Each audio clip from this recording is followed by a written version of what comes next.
here from Scrappy Tales Crafts, and today I'm creating a square card using these two Gina stamp sets. I used folk art snowflakes and this 6x8 Christmas silhouette stamp set.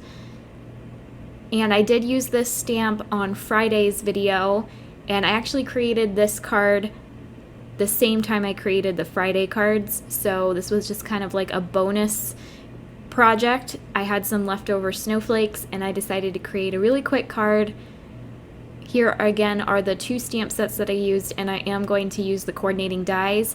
Both of these stamps came in the Gina Christmas kit from last year.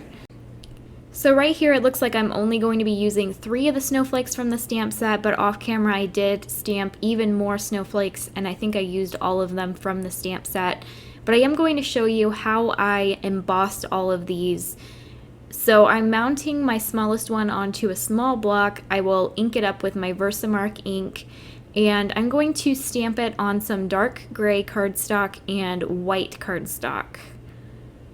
And on the gray snowflakes, I'm going to white heat emboss them, and on the snowflakes that I'm stamping on the white cardstock, I will gold heat emboss them.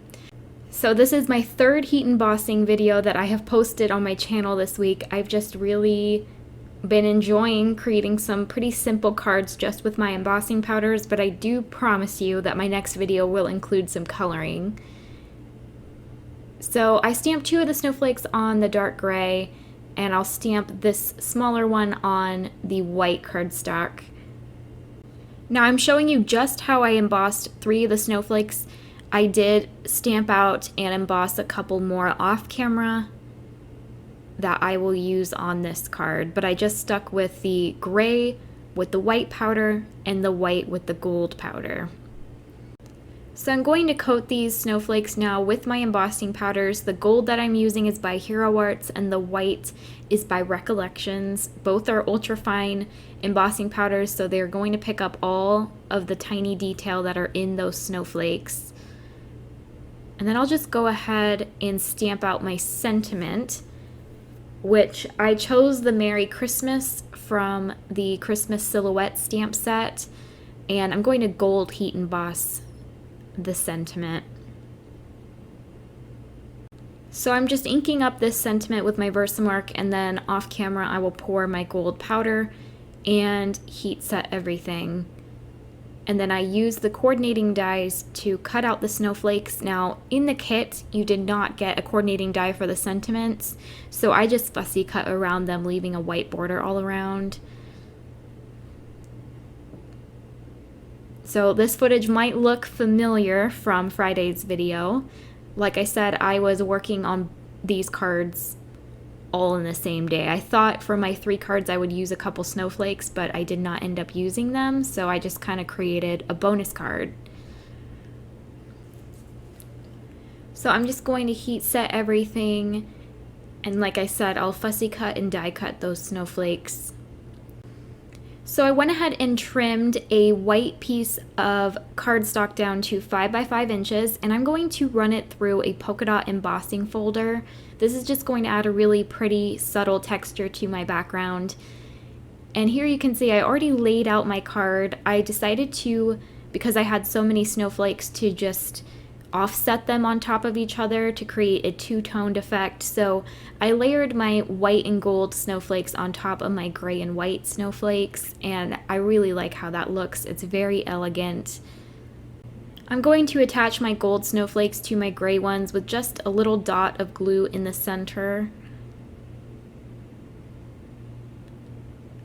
And I like how that Merry Christmas looks going across the card, so I decided to pop it up with itty bitty pieces of foam tape. I spared you guys watching that tedious project, and I'm just going to remove the backing paper now and pop those up over my strip of vellum. I would say this strip is maybe 2.5 inches wide. The gold panel that you see behind the white embossed one is cut to 5 1/4 by 5 1/4, so that is going to cover my card base. And I just like how the gold mirror ties in with the sentiment and the little bit of gold on the snowflakes.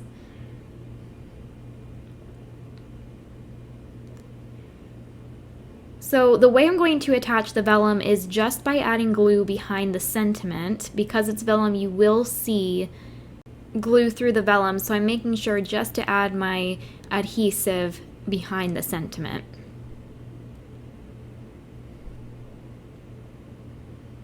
And then I can just start to arrange my snowflakes around my sentiment. I think this would be a great card to mass produce, so if you just had die cut snowflakes, that would be super pretty. And just offset a gray and a gold snowflake. The embossing does add a nice touch, but I think die cut snowflakes would be very pretty as well, especially if you cut them from mirror cardstock or glitter cardstock. And I went with white, gold, and gray for today's card, but I think this would be really pretty with some silver and blue colors. I am this year trying to challenge myself to create Christmas cards with color schemes that I typically would not gravitate towards. And I felt like Friday's cards were slightly masculine, and I feel the same way about this one. I'm not sure why. I think just because there's not a whole lot of glitter or embellishments added, and there is that gray color added in, I just feel like it looks very modern and classic, I guess.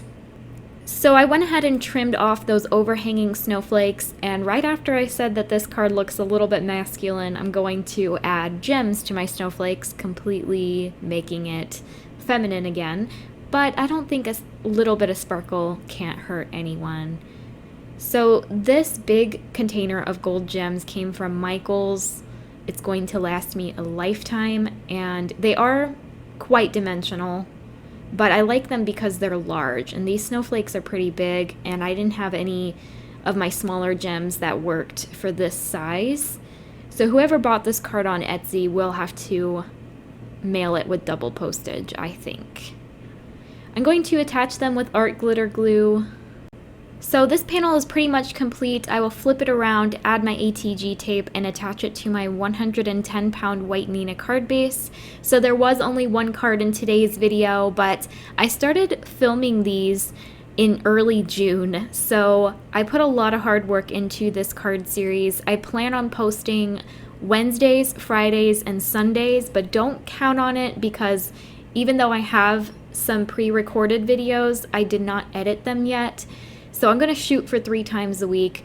Christina Warner definitely inspired me to participate this year. I every year watch her series, and every year I say I'm going to do it, but I never have enough time, so that's why I started in June. Let me know what you guys think of today's card. If you haven't yet already, please subscribe to my channel, hit that notification bell so you're notified when I post day 4. Otherwise, I will see you next time. Bye!